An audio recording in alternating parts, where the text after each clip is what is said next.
kesempatan kali ini, kita akan membahas mengenai visualisasi algoritma linked list. Sebelumnya, perkenalkan, nama saya Tingkilia Vinatia Husin. Saya adalah seorang mahasiswi yang mengambil jurusan Teknik Informatika di salah satu kampus di Indonesia, tepatnya di kota Palembang, yaitu di STEMIC Global Informatika Multidata Palembang atau biasa dikenal sebagai kampus MDP.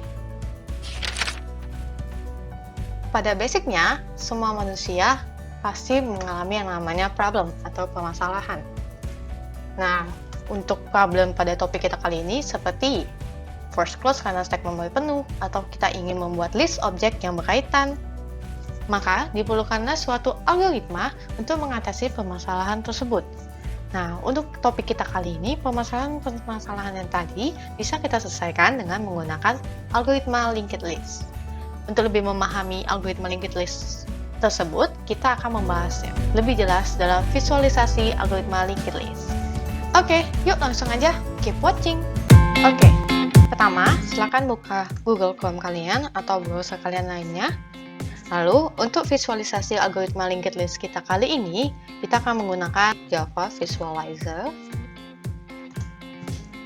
Kemudian pilih yang paling atas, sehingga menuju ke website yang ini, yang saya blok ini. Di sini akan muncul tampilan seperti ini. Di sini tempat kita untuk menaruh codingnya. Untuk visualisasi algoritma linked listnya.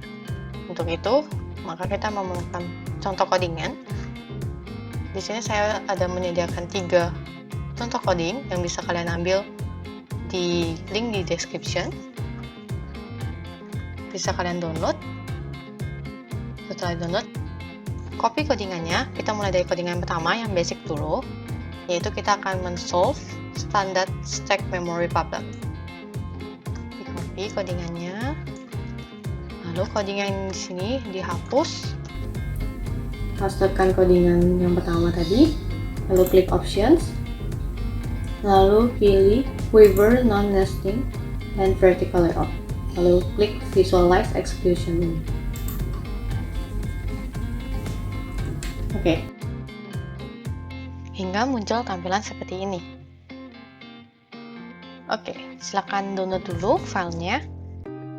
Sambil menunggu kalian mendownload contoh codingan yang telah saya berikan di link di description, saya akan menjelaskan secara singkat apa yang dimaksud dengan stack memory dan heap memory.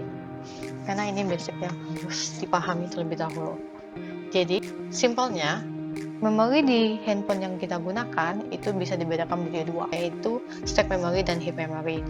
Nah, stack memory ini hanyalah sebagian kecil dari memori kita yang merupakan jatah yang diberikan oleh manajemen memori kepada suatu aplikasi yang akan dijalankan. Jadi, setiap aplikasi yang akan dijalankan itu diberi jatah memori gitu loh. Setelah diberi jatah, ada beberapa aplikasi yang sering kita bilang aplikasi ini berat karena aplikasi itu memerlukan memori yang besar. Maka stack memory atau jatah memori yang diberikan itu tidaklah cukup untuk menjalankan aplikasi tersebut. Maka aplikasi tersebut harus menggunakan tipe data reference agar bisa meminta izin menggunakan heap memory. Tipe data itu ada 2 macam, yaitu tipe data primitif dan tipe data reference. Kalau tipe data reference itu merupakan tipe data dari suatu kelas. Bisa kelas itu kita buat sendiri.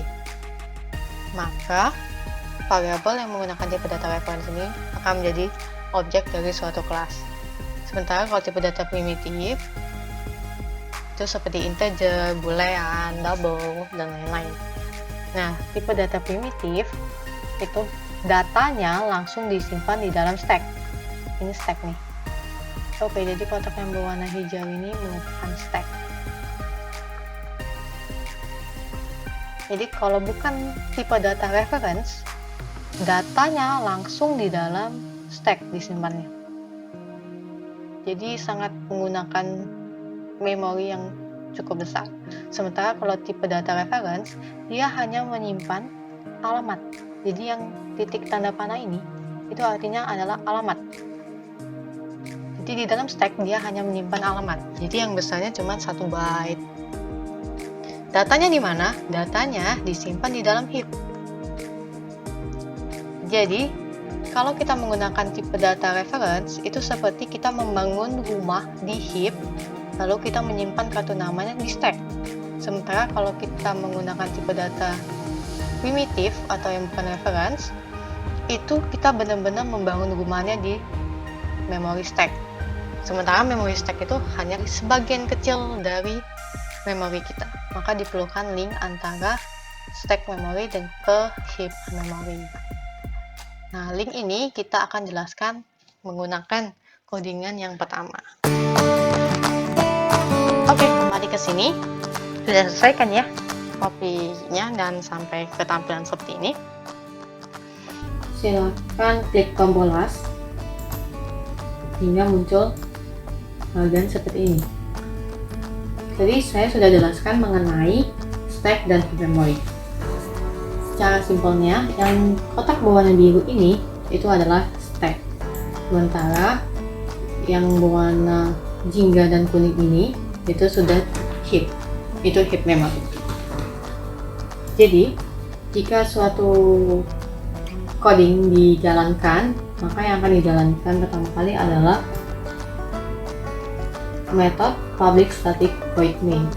Ini akan pertama kali dijalankan. Di sini ada perintah daf berkait daf1 sama dengan new daf berkait ini.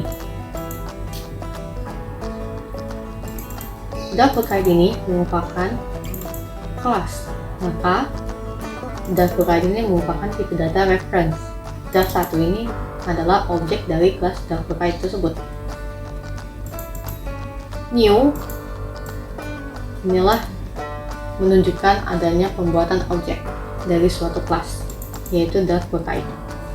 Ini adalah parameter yang diisikan, yaitu stringnya berisi ini. Pada coding seperti ini yang akan dijalankan terlebih dahulu adalah yang di sebelah kanan sama dengan. Setelah ini dijalankan, baru akan ditampung di variabel daf1. Ketika dia memanggil perintah new daf berkait, berarti dia sudah meminta izin untuk menggunakan heap memory. Langsung terbuatlah ini. Oke, langsung terbuat yang saya blok ini. Dari sini, maka yang akan dia jalankan selanjutnya, dia akan pergi ke kelas daf berkait. Oke, di daf berkait ini ada simpul kepala. Nah, simpul ini juga merupakan nama kelas. Maka kepala ini pun juga merupakan objek dari suatu kelas, yaitu objek kelas simpul. Dimana simpul ini berarti merupakan tipe data reference. Saat ini dijalankan, dia pergi ke sini, lalu dia menjalankan codingannya satu persatu yang ada di kelas daf berkait. String Timmy ini akan masuk di sini, di DB nama ini, kemudian akan masuk lagi di new simple. Nah, pada saat ada new simple, inilah yang menunjukkan objek kelas simple dibuat dan ditampung pada variabel kepala. Pada saat ini dijalankan, maka akan terbentuk ini, simple ini yang saya blok. Oke. Lalu DB nama ini masuk ke dalam kelas simpul dan kita akan pergi ke kelas simpul. Kita jalankan lagi kelas simpul satu persatu. String nama. Lalu kita ke sini s nama. Jadi yang Timmy tadi masuk ke DB nama. DB nama ini masuk ke sini, pergi ke kelas simpul. Ditampung oleh si s nama di kelas simpul. S nama ini akan ditampung oleh string nama. Nah, makanya di simpul ini namanya, ini variabel nama ini berisi Timmy. Karena dari sini sudah ke DB nama, dari DB nama ke S nama ini ditampung oleh nama. Nah, setelah ditampung oleh nama, berarti kelas simpul ini selesai dijalankan, maka dia akan kembali lagi ke sini. Kepala ini akan menyimpan alamat dari string nama yang ada di simpul ini. Nih, dia menyimpan alamatnya ditampung di kepala. Lalu dia jalankan lagi, selesai. Kalau sudah selesai dijalankan, maka dia akan kembali lagi ke sini. Berarti ini selesai dijalankan. Maka alamat dari si kepala ini akan ditampung di dalam daf 1. Nih, makanya dari daf 1 tandanya kan titik tanda panah. Ini berarti dia menyimpan alamat si kepala. Berarti daf 1 menyimpan alamat si kepala. Nah, kepala menyimpan alamat si nama. Di dalam nama tersimpanlah ini. Gitu. Inilah bentuk link antara stack memori dengan heap memory. Oke. Silakan klik edit code. Kita langsung ke codingan yang kedua. Hapus codingan yang pertama. Kita ganti dengan codingan yang kedua.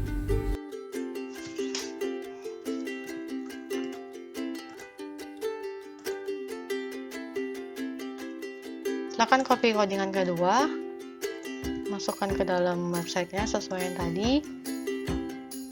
Optionnya pilihannya masih sama, hanya cukup satu ini yang di checklist. Lalu klik visualize execution. Codingan yang kedua ini merupakan perkembangan dari codingan yang pertama, di mana codingan yang pertama itu sudah menyelesaikan problem di mana stack memory itu penuh. Jadi kita bisa menggunakan tipe data reference yang sudah kita terapkan pada codingan yang pertama. Bagaimana sih kejadiannya kalau misalnya ada banyak tipe data yang kita buat, data reference-nya kita buat secara banyak. Kalau yang tadi pada codingan pertama kan kita hanya membuat satu. Nah, kalau dibuat banyak, satu persatu kayak gini, daf berkait daf 1, daf berkait daf 2, daf berkait daf 3, maka hasilnya seperti apa? Silahkan klik kelas. Sama sebenarnya. Mereka daf 1, daf 2, daf 3 ini akan dibuat satu persatu pada stack. Di mana mereka menyimpan alamat data mereka masing-masing yang ada di heap. Mereka menyimpan alamat masing-masing mereka. Jadi di stack mereka masih menyimpan alamat, ditunjukkan dengan ada tanda panah ini. Dan data mereka disimpan di dalam heap. Masih sama prosesnya, yaitu di sini misalnya kita ambil daf 3. Daf 3 sama dengan new daf berkait. Maka tama akan dikirim ke kelas daf berkait. Jalankan daf berkait, ada new simpul, berarti dia pergi ke kelas simpul, dia membuat objek kelas simpul. Maka tama tadi masuk ke db nama ini masuk ke s nama di kelas simpul. S nama ini ditampunglah oleh variabel nama, jadi tama akan ditampung oleh nama. Setelah ditampung oleh nama, maka kelas simpul selesai dijalankan, dia kembali ke sini, maka kepala ini menyimpan alamat dari si nama. Nah, kepala menyimpan alamat nama. Nah, setelah ini selesai dijalankan, maka dia akan kembali lagi ke sini. Nah, daf 3 menyimpan alamat dari kepala nih. Daf 3 menyimpan alamat si kepala. Masih sama seperti codingan yang pertama. Nah, untuk menampilkannya, sistem output line ini adalah cara untuk menampilkan data yang tersimpan di dalam heap. Timi Tomotama. Jadi, caranya cukup mudah. Kalian cukup panggil variabel yang menampungnya. Misalnya daf 1 dulu. Nah, setelah daf 1 ini kan menyimpan alamat si kepala. Maka dot kepala Lalu dot kepala ini menyimpan alamat si nama. Baru dia pergi ke nama lagi. Dot nama, baru dapatlah nilai Timmy. Timmy. Itu cara nampilinnya. Jadi seperti kita ada alamatnya. Pertama kita harus pergi ke kepala, lalu kita pergi ke nama, baru kita bisa ketemu sama Tomo. Nah, maka jalannya untuk ketemu Tomo, jalannya adalah ambil alamat yang ada di DAF 2, ikutin alamat di DAF 2 untuk ketemu kepala. Setelah ketemu kepala akan kasih alamat nama yang menampung Tomo. Maka dia akan pergi ke nama dan ketemu Tomo. Begitu juga pada DAF 3. DAF 3 kepala nama. Maka dia akan bertemu Tama. Nah, begitulah cara menampilkannya dihubungkan dengan tanda dot. Nah, permasalahan yang terjadi ialah bagaimana jika DAF ini dibuat dalam jumlah yang banyak. Misalnya dibuat sampai 100.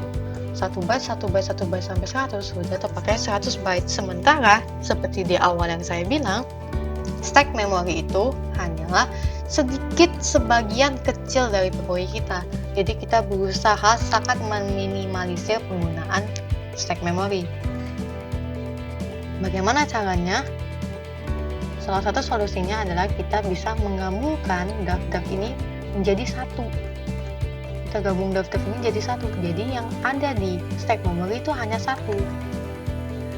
DAF yang lainnya ini kita hubungkan dengan menggunakan linked list. Jadi kita akan buat ini hanya satu DAF, yaitu DAF 1 misalnya. Lalu dia akan ke kepala menampung Timmy. Nanti Timmy ini akan menampung alamat Tomo ini akan menampung alamat Tama. Jadi cukup satu aja yang ada di stack. Kita akan melihatnya solusinya dengan menggunakan kode yang ketiga. Silakan klik edit code. Lalu hapus codingan yang kedua, masukkan codingan yang ketiga.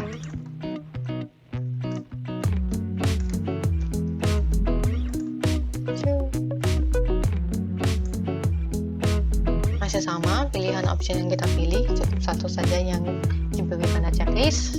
Lalu klik visualize execution. Oke, setelah masuk ke codingan ketiga, masuk tampilan seperti ini. Nah, yang berwarna kuning ini berarti baris coding yang akan di-execute. Silakan klik forward, berarti ini di-execute sekarang.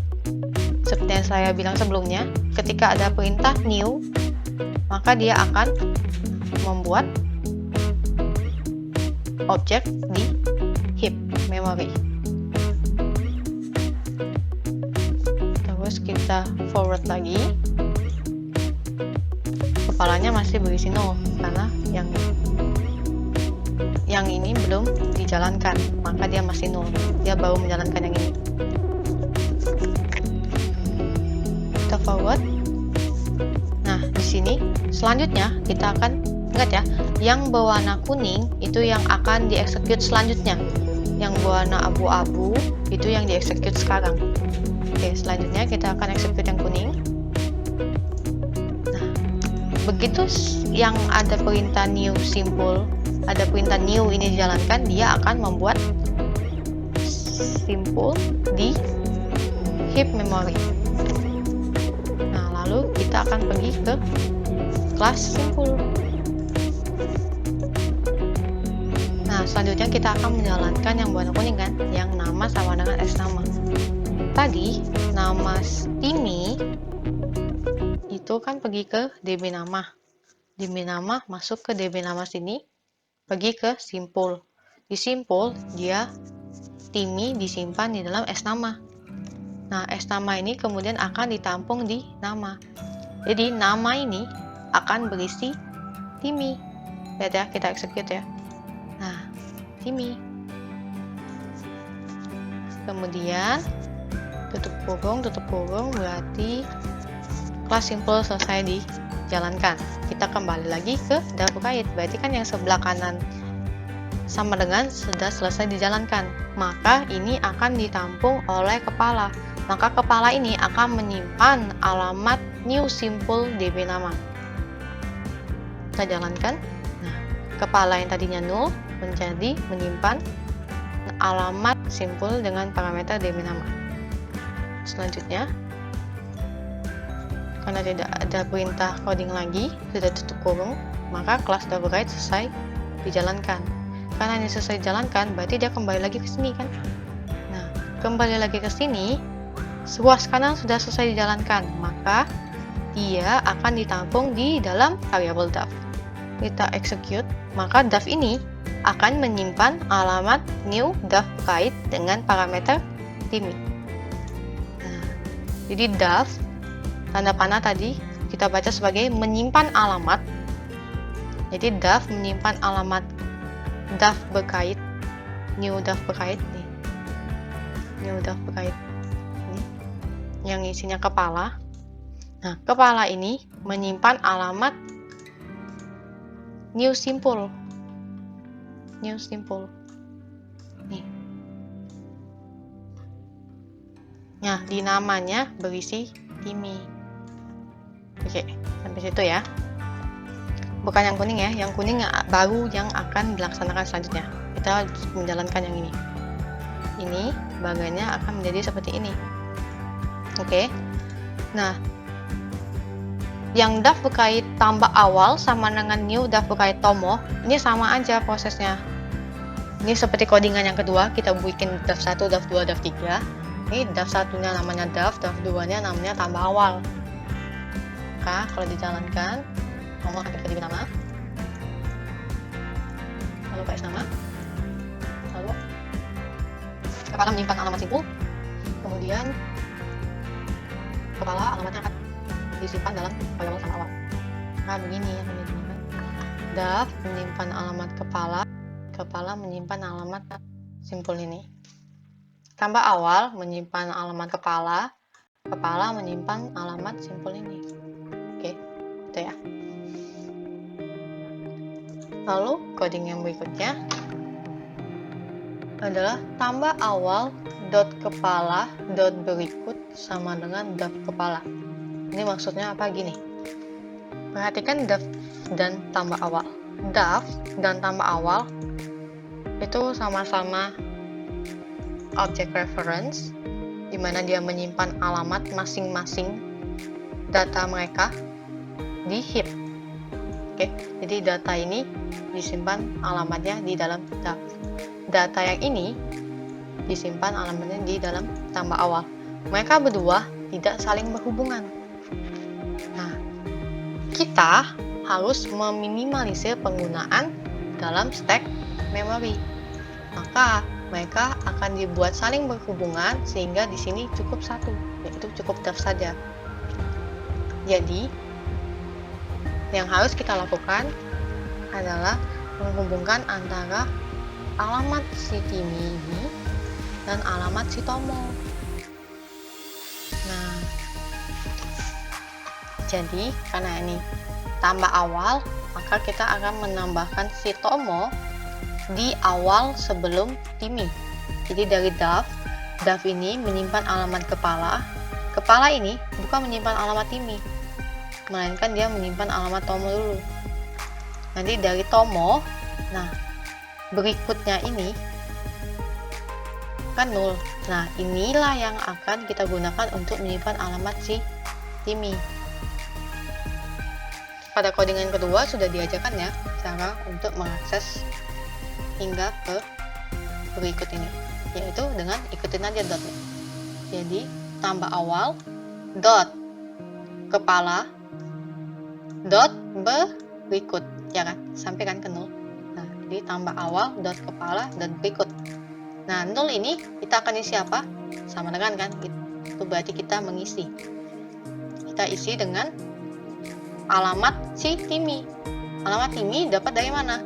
Daf dot kepala, cukup daf dot kepala saja, karena di daf dot kepala inilah disimpan alamat si timmy. Nah, daf dot kepala. kita execute. Nah, makanya yang null tadi sekarang menyimpan alamat ini. Oke. Karena mereka sudah terhubung. Oke. Selanjutnya dari daf.kepala ini, karena tomo ini kita taruh di awal sebelum ini, maka daf.kepala ini bukan lagi menyimpan alamat ini, melainkan dia harus menyimpan alamat tomo karena tomo di awal. Maka daf.kepala sama dengan alamat tomo. Alamat tomo didapat dari mana? Tambah awal dot kepala. Nah, disinilah dia menyimpan alamat si tomo. Maka daf.kepala sama dengan tambah awal dot kepala. Kita execute, maka panah ini akan berpindah ke sini. Bukan lagi menyimpan alamat ini, melainkan dia akan menyimpan alamat tomo. Nah, tuh. Sekarang kita lihat pada daf, dia akan menyimpan alamat kepala menyimpan alamat tomo, dan tomo pada variabel berikut menyimpan alamat timi. Maka mereka sudah saling berhubungan, maka tambah awal sudah tidak diperlukan lagi. Makanya kita bisa buat tambah awal sama dengan 0. Kita forward 0 karena ini sudah terhubung. Jadi sekarang sudah ada linked list atau list yang berhubungan, yaitu dari daf ke kepala, ke tomo, baru ke timi. Lanjut, tambah awal sama dengan new daf berkait tama. Nah, berarti dia mau menambahkan lagi tama di awal sebelum tomo.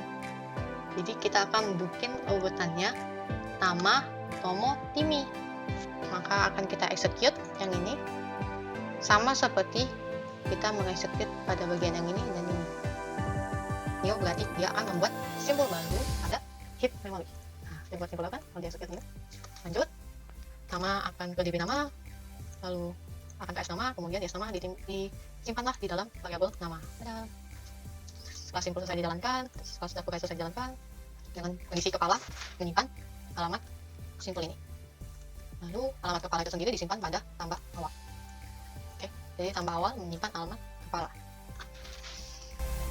Yang kuning yang akan dieksekut selanjutnya yaitu adalah tambah awal dot kepala dot berikut sama dengan daf dot kepala. Sama dengan berarti kita mengisi ya. Tambah awal dot kepala dot berikut. Nah, 0 ini akan diisi. Kenapa perlu diisi? Karena kita ingin menghubungkan dengan linked list yang sudah berisi tomo dan timi. Maka 0 ini akan diisi dengan alamat tomo. Jadi kan tama, tomo, timi. Seperti yang tomo tadi kan menyimpan alamat timi, maka si tama menyimpan alamat tomo karena ditaruh di awal sebelum tomo. Maka tambah awal dot kepala dot berikut. Nah, tambah awal dot kepala dot berikut sama dengan itu berarti mengisi bagian ini. Diisi dengan apa tadi? Alamat tomo. Alamat tomo dapat kita dapatkan dari daf dot kepala. Nah, di sini kan sudah menyimpan alamat simpul yang berisi nama tomo. Jadi cukup daf dot kepala. Oke. Maka kalau ini dieksekut, maka 0 ini akan berisi tanda panah ke sini. Yang abu-abu yang dieksekut. Ini yang barusan dieksekut hasilnya ini. Nah, kemudian kita perhatikan yang pada daf dot kepala.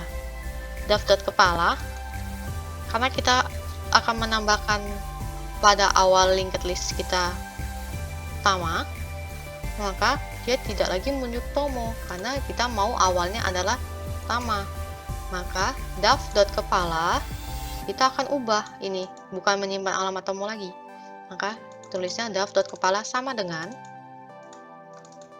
tapi kita akan menyimpan alamat Tama. Alamat Tama dapat kita dapatkan dari tambah awal dot kepala. Di sini kan dia menyimpan alamat Tama. Maka disinilah tambah dot kepala. Maka nanti tanda panah yang ini akan berpindah menjadi panah ini ke sini. Kita execute.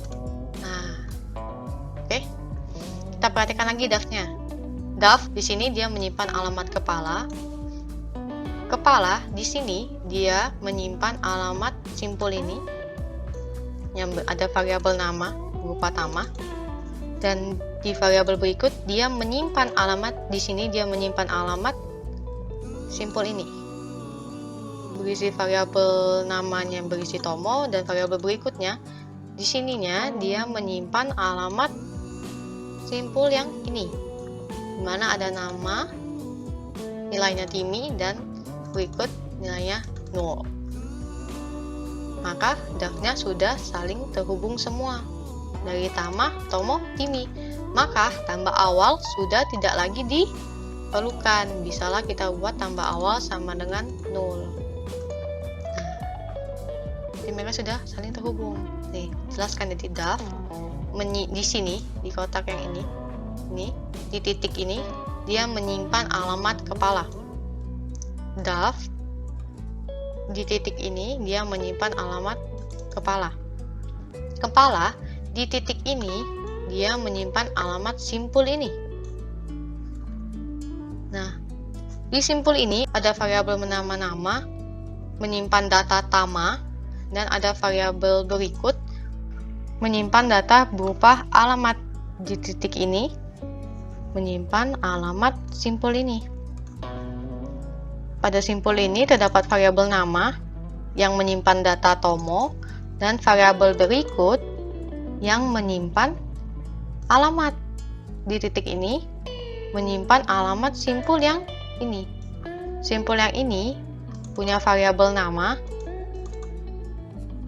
yang berisi data Timi, dan terdapat variabel berikut yang menyimpan data 0.